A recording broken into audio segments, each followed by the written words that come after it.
Can you address a little bit of the forever chemicals? Because I had read that study about yoga pants. We covered it on this show, that they did all this testing on yoga pants and found that a lot of these very popular brands had these forever chemicals that can potentially leach out into your body, and you're sweating in the gym. Think about a yoga pant. It's very, very close contact with the body. What are these forever chemicals that everyone's talking about now? What do they do to the body? And if you can give some inspiration to people that there are alternatives, if you can speak to that a little bit, that it's not hopeless when you hear all this stuff, and there are companies that are working really hard to provide goods and services that are non-toxic for people, or as non-toxic as they can get. Mm-hmm. The class of forever chemicals are some of the most egregious chemicals out there. And ubiquitous.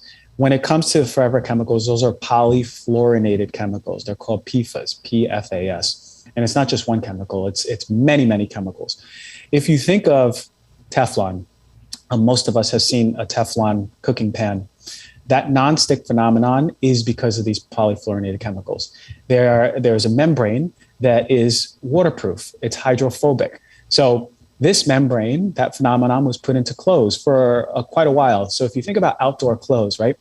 Rain jackets, pants that wick water, and then that moved into undergarments, right? There's a lot of clothing, right? Bras, underwear that are moisture wicking.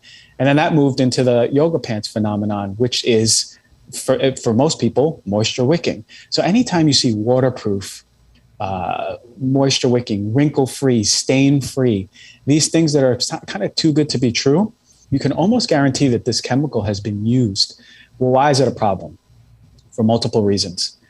If you think about the environmental impact, they tested some of the purest waters in the world, furthest away from everything, and PFAS are in there. Okay, so it has environmental impact. It's being circulated and recirculated in our environment. They've been reducing the use of them. And by they, I mean DuPont. DuPont was the creators of this Teflon and PFAS. And if you ever, as a side note, seen the movie Dark Waters with Mark Ruffalo, this movie highlights a small town in Ohio, which was downstream from the factory that was being poisoned by PFAS, first with their cattle and then with human beings developing cancer. So when I say they affect us, they affect us. Thyroid, breast cancer, all different types of cancer, respiratory disease, you name it when it comes to PFAS. The bigger problem is they stay in our body about 8 to 12 years. They're called forever chemicals because they stay in the environment forever, but they stay in our environment, in our body for a very, very long time. So you mentioned going to the gym with these yoga pants. Well, when they did the test on these yoga pants, where were most of the PFAS found? And it was actually in the crotch area, which is a big problem, right? The study also showed that certainly when they're sweating, PFAS are absorbed. When it's exposed to heat, PFAS are absorbed. And even there's some evidence that shows that even if it's not exposed to heat or not exposed to sweat, and you're just wearing them, it's still absorbed. Also found in sports bras. Where were most of the PFAS found? Around the nipple. Right? So imagine, of course, like you go to yoga, you don't want your nipple showing through, so it's protecting it, right? That makes sense. But imagine the mom who is wearing a sports bra, goes to yoga, goes back home, and breastfeeds her child or something later in the day. So these things we have to start thinking about. But PFAS actually are one of the, I would say, BPA, PFAS, are probably two. I would, mold is another one in the home, but BPA and PFAS are, I would say, in the top 5 of most damaging chemicals that we're being exposed to. Why is this happening? Is this just making goods and services cheaper? Is it just because I know that now, and I want to remind everyone again, because I know that when you hear this stuff for the first time, it can be very distressing and very overwhelming. Dr. G, I don't know if you know this, I have a 2.5-year-old. When I built my baby registry, I went for all non-toxic stuff. Everyone thought I was insane. They thought I was completely insane. Everything from his mattress to his furniture to paint. Interestingly, when I started in this company and I did the podcast, there was an incident with paint. And I was like, I'm not going in the building right now. I have an air purifier in my room. I'm very conscious of this stuff. And people oftentimes will think I'm crazy. And what they'll say is, oh, you have a liver. You have a liver. What do you say to people who hear this stuff, one, feel overwhelmed? So we want to have them feel positive walking away from this, that there are companies, again, every single thing in my home, my furniture, I do everything I can, my cleaning products, all of these companies exist that will offer non-toxic options. But what do you say to people who are skeptics and immediately the second you start talking, you say, well, you have a liver to detox. Don't worry about all this stuff.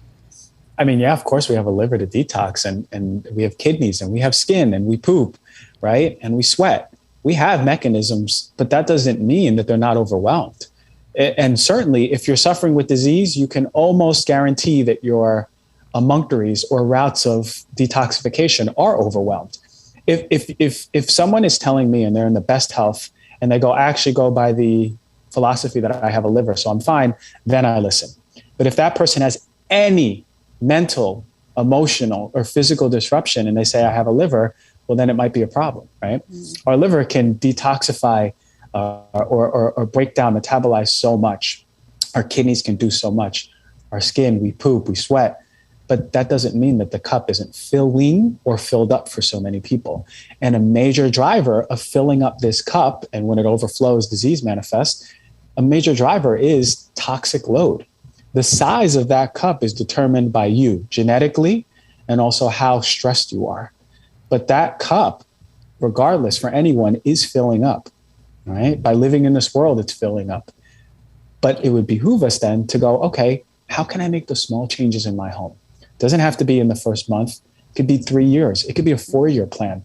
But how can we start slowly implementing the things that we really need to look for to do better by the air that we're breathing, what we're putting in our mouth, and what we're putting in our skin? If you like the short clip, you can catch another one here, or you can catch the full episode right here.